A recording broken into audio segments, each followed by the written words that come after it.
हर किताब में कुछ राज छुपे होते हैं, लेकिन कुरान पाक में कुछ ऐसे राज छुपे हैं जो कि 1400 साल से इंसान की सोच को हिला रहे हैं। तो खैर आज हम इन सीक्रेट्स के बारे में बात करेंगे, तो सब्सक्राइब कर लें।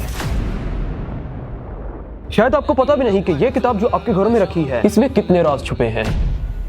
आज की इस वीडियो को एंड तक देखना, यकीनन जो राज मैं आपको बताने वाला हूँ वो आपको पहले नहीं पता होंगे। कुरान पाक 1400 साल पहले नबी करीम सल्लल्लाहु अलैहि वसल्लम पर नाजिल हुआ। उस वक्त ना तो कोई साइंस थी और ना ही टेक्नोलॉजी अपने अरूज पर थी, बल्कि साइंस और टेक्नोलॉजी के नाम का तो कोई लफ्ज ही नहीं था। लोगों को पता ही नहीं था कि साइंस क्या है, टेक्नोलॉजी क्या है। लेकिन फिर भी अल्लाह की ये किताब बेशुमार मौजूदा से भरी हुई थी। 1400 साल पहले इसमें कुछ ऐसे साइंटिफिक फैक्ट्स लिखे गए हैं जिन्हें साइंस आज डिस्कवर कर रही है, जैसे theory of relativity, black holes, genetics, universe का एक्सपेंशन, फिंगरप्रिंट्स और बिग बैंग थ्योरी। मगर ये इंफॉर्मेशन कुरान पाक में तब से मौजूद है जब साइंस का कोई वजूद ही नहीं था। अब अगर हम बिग बैंग थ्योरी को समझने की कोशिश करें तो हमें ये समझ आती है कि इसके बारे में कुरान ने पहले ही बता दिया था। 100 साल पहले तक यही समझा जाता था कि कायनात खुद ब खुद वजूद में आई है, इसको कोई बनाने वाला नहीं है। लेकिन ये सिर्फ नॉन मुस्लिम की सोच थी। लेकिन उसके बाद एल्बर्ट आइंस्टाइन ने अपनी फील्ड ऑफ इक्वेशन की स्टडी के दौरान इस बात को चैलेंज किया और कहा कि कायनात एक गुब्बारे की तरह मुसलसल फूलती जा रही है। इसके बाद बेलगम के एक पादरी ने थ्योरी पेश की कि ये कायनात किसी डेंस पॉइंट या एक नुक्ते से शुरू हुई है, मुसलसल फैलती ही जा रही है। आज के बड़े बड़े साइंटिस्ट इस बात से एग्री करते हैं कि कायनात एक बड़े धमाके की वजह से वजूद में आई है और मुसलसल फैलती ही जा रही है।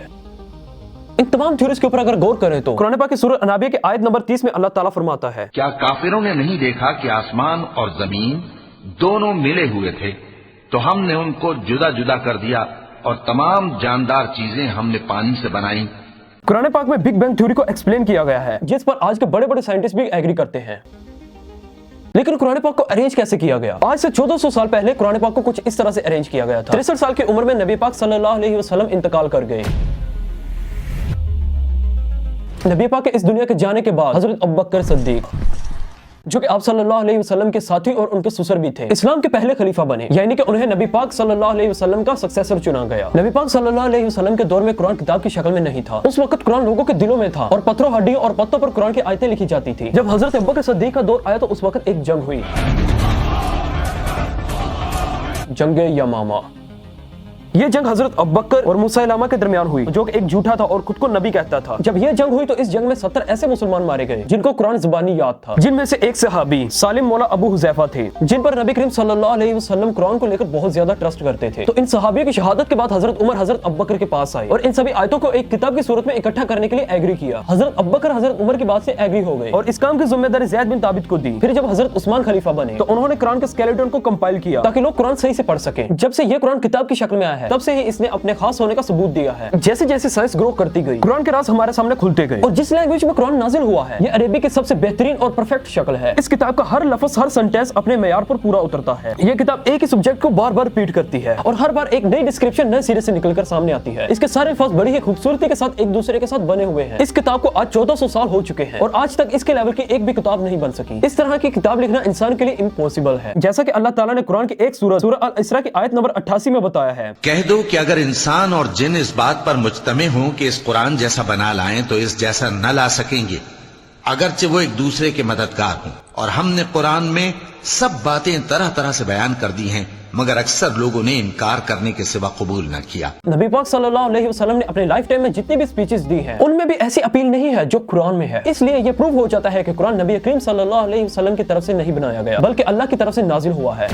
1999 में रोसेटा स्टोन डिस्कवर किया गया, जो कि हजारों साल पुराना था। इस पत्थर पर फिरौन की तस्वीर है। इस पत्थर पर फिरौन की तस्वीर में ये लिखा है कि आसमान तेरे लिए रोता है और जमीन तेरे लिए कांपती है, जबकि तू सुबह के एक सितारे की तरह आसमान पर चढ़ता है। इस बात का मतलब ये है कि फिरौन की मौत के बाद आसमान और जमीन रो पड़े और ये आसमान का एक सितारा बन गया। मगर कुरान पाक में अल्लाह ताला ने 1400 साल पहले ही इस झूठी तारीफ का जवाब दिया था। फिर उन पर न तो आसमान और जमीन को रोना आया और न उनको मोहलत ही दी गई। साइंस ने ये रिसेंटली डिस्कवर किया है कि मरने के बाद इंसान की हड्डियां पत्थर और लोहे में बदल सकती हैं, जिन्हें पेट्रीफाइड फॉसिल्स कहा जाता है। आप ये बात जानकर हैरान होंगे कि 1400 साल पहले कुरान पाक में इन फॉसिल्स का जिक्र किया गया है। और कहते हैं कि जब हम मरकर बोसीदा हड्डियां और चूर चूर हो जाएंगे तो क्या असर नौ पैदा होकर उठेंगे। कह दो कि खा तुम पत्थर हो जाओ या लोहा या कोई और चीज जो तुम्हारे नजदीक पत्थर और लोहे से भी ज्यादा सख्त हो, झट कहेंगे कि भला हमें दोबारा कौन जिलाएगा। कह दो कि वही जिसने तुमको पहली बार पैदा किया। देखिए ये कायनात अल्लाह के होने का पूरा पूरा सबूत दे रही है। इस कायनात के जर्रे जर्रे में अल्लाह ताला की निशानियां मौजूद हैं। उसके बाद कुछ ऐसी बातें भी डिस्कवर की गई हैं जो साइंस आज कर रही है। कुरान पढ़ने से आपके ब्रेन में कितने ड्रास्टिकली चेंजेस आते हैं आपको पता भी नहीं होगा। एक रिसर्च की गई थी जिसमें पता चला कि कुरान पढ़ने से डिप्रेशन और एंजाइटी दूर होती है, और इस रिसर्च का लिंक मैं आपको नीचे डिस्क्रिप्शन में दे दूंगा, जिसे आप चेकआउट कर सकते हैं। इस रिसर्च में डिफरेंट टाइप्स के लोगों को ऑब्जर्व किया गया, जैसे स्टूडेंट्स, प्रेग्नेंट वुमेन, एथलीट्स, और ये पता चला कि कुरान पढ़ना इंसान के लिए किसी थेरेपी से कम नहीं है, जो कि इंसान के डिप्रेशन और उसकी एंजाइटी को दूर करता है।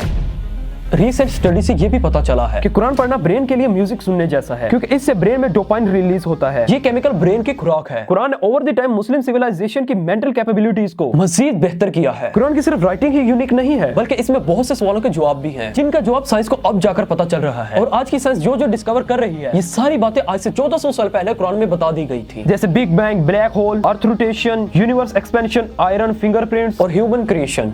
इन सब को पहले ही कुरान में एक्सप्लेन किया गया है, जिसके बारे में साइंस को जानने के लिए सालों के साल लग गए।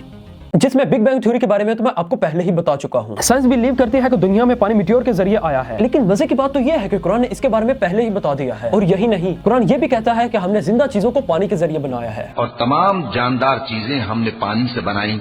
अब जाके साइंस को यह पता चला है कि सेल का जो साइटोप्लाज्म है वो 80% पानी से ही बना होता है। और कुरान की ये मिरेकल बहुत ही ज्यादा इंटरेस्टिंग है। 28 नवंबर 1967 इस तारीख को पुल्सर स्टार के साउंड को डिस्कवर किया गया था। ये है वो साउंड।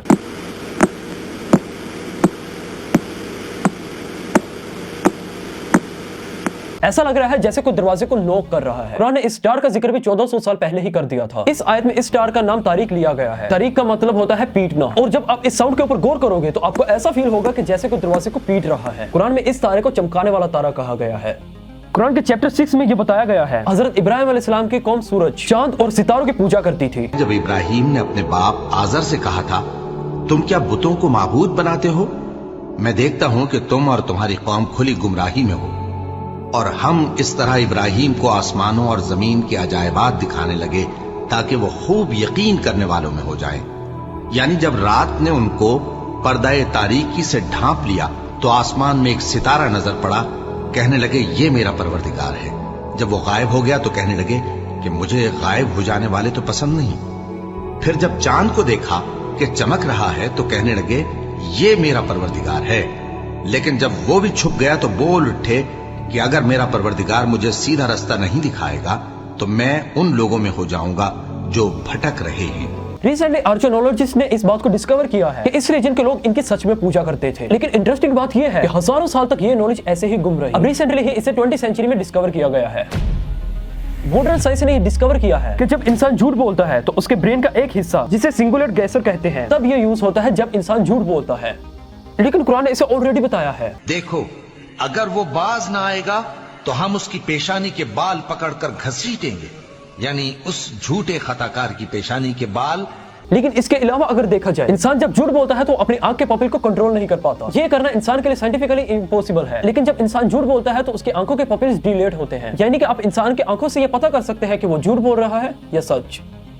और यही अल्लाह पाक कुरान पाक में फरमाता है, वो आंखों की खयानत को जानता है और जो बातें सीनों में पोशीदा हैं उनको भी। इसके अलावा एक सूरज के रिलेटेड भी एक बहुत ही इंटरेस्टिंग इन्फॉर्मेशन है, लेकिन अगर उसे एक्सप्लेन करने बैठे तो ये वीडियो बहुत ज्यादा लंबी हो जाएगी। इसीलिए इसी वीडियो का हम पार्ट 2 भी बनाएंगे। तो इसीलिए चैनल को सब्सक्राइब करके नोटिफिकेशन पैनल को ऑन कर लें।